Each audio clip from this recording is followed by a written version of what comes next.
Pemirsa, ratusan siswa yang tergabung dalam solidaritas tolak kekerasan terhadap guru mendatangi gedung DPRD Mamuju, Sulawesi Barat. Dalam aksi ini, siswa mendesak agar pengesahan Undang-Undang Perlindungan Guru secepatnya disahkan.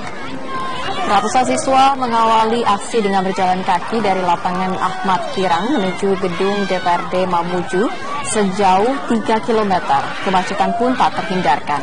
Lalu setelah tiba di gedung DPRD, siswa mendesak agar secepatnya Undang-Undang Perlindungan Guru disahkan, sehingga tidak ada lagi kekerasan terhadap guru seperti yang dialami guru di SMK Negeri 2 Makassar dan SMA Negeri Budong Mamuju Tengah. Untuk mengantisipasi hal-hal yang tidak diinginkan, puluhan polisi disiagakan untuk mengamankan aksi ini.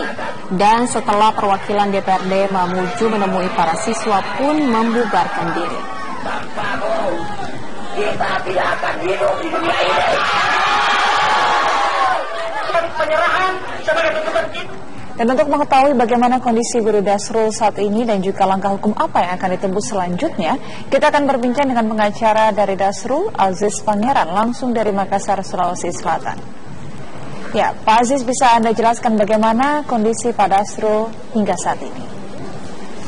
Iya, kondisi terakhir Pak Dasrul saat ini, Mbak, yang bisa kami sampaikan bahwa beliau masih terbaring di Rumah Sakit Bayangkara Makassar dalam keadaan kondisi sakit, seperti hidungnya, tulang hidung pecah, kemudian kedua bola mata itu merah, bengkak, sampai saat ini penglihatannya agak kurang. Jadi kalau biasanya berdiri biasa jatuh, dan dari saluran pernafasan juga agak ada kendala, dan kemungkinan besar menurut baru indikasi masih menunggu hasil pemeriksaan dari dokter, ada gangguan saraf di bagian kepala, Ibu. Seperti itu.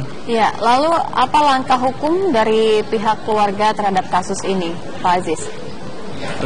Langkah hukum yang sudah kami lakukan, pelaporan sudah dari kemarin, karena ini perkara timbal balik. Pak Dasrul dalam posisi sebagai seorang terlapor, tapi dari kami kuasa hukum sampai hari ini belum menerima status hukum atau penyampaian dari penyidik Polsek Tamalate yang menangani bahwa apakah Pak Dasrul ini berstatus hukum tersangka atau tidak. Itu yang masih menjadi tanda tanya kami dari pihak lawyernya, Bu. Seperti itu. Ya, lalu apa selanjutnya yang akan dilakukan Anda sebagai kuasa hukum dari Pak Dasrul? Ya, kami sementara menyusun draft surat permohonan kepada penyidik melalui Kapolda Sulawesi Selatan untuk mengikuti gelar perkara terbuka. Kami ingin mendesak Polda supaya dalam hal laporan tersebut terkait mengenai, kan ini jelas ada laporan, Bu. Tentu sebagai penyidik yang punya kewenangan, apakah akan memproses atau tidak. Tentunya dalam hal seperti itu akan ada proses gelar perkara. Makanya kami dari pihak kuasa hukum meminta untuk dilibatkan dalam gelar perkara tersebut. Kalau perlu gelar perkaranya secara terbuka supaya publik bisa menyaksikan, guru-guru, murid, orang tua, masyarakat yang lain bisa menyaksikan bahwa letak kesalahannya, kalaupun dianggap bersalah seorang guru yang memberikan pendidikan kepada muridnya, letaknya di mana. Seperti itu, Ibu. Ya, lalu bagaimana dengan proses penyidikan hingga saat ini sendiri? Apakah Pak Aziz sudah mendapatkan informasinya juga, Pak?